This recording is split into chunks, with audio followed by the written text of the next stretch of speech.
My property's being invaded by Japanese honeysuckle and poison ivy. Today we're going to war. You may have heard discussions of just war doctrine on the news, given the recent spat between His Holiness Pope Leo and His Orangeness President Trump. But do you know what that means? Let's dive in. A just war must be defensive. Is this war defensive? Well, this is my property, and you don't belong here! Ah! Second question. It must be against the aggressor, not preemptive nor against a third party. The reason they're called invasive species. War must always be the last resort when everything else has failed. All right, honey, suckle.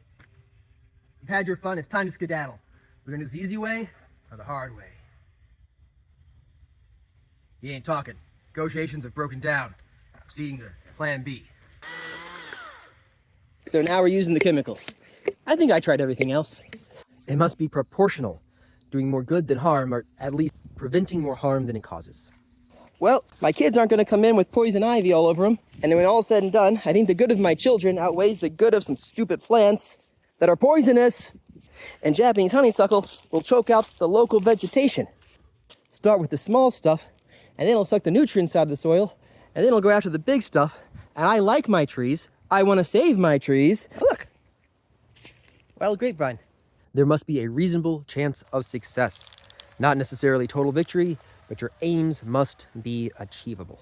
Chemical warfare is generally frowned upon when it's against people, but these are plants, and they don't stand a chance.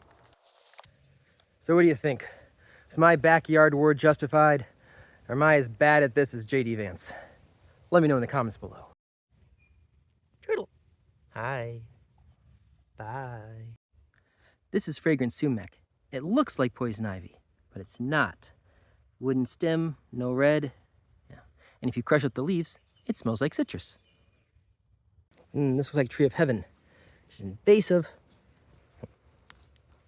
Chinese sumac, sometimes called tree of heaven, is an invasive species that puts toxins into the soil. You can identify it by these little bones at the base of the leaves, which are otherwise smooth. Native sumac have serrated edges, except for wing sumac, which has like wings. It's very easy to tell. The other identifier, come over here, you can see the bud is on top with this little heart underneath. That's tree of heaven. Also, if you break open a branch, sumac doesn't really smell like anything. Tree of heaven smells like rancid peanut butter or taco seasoning. Tacos. You can't go wrong with a Makita.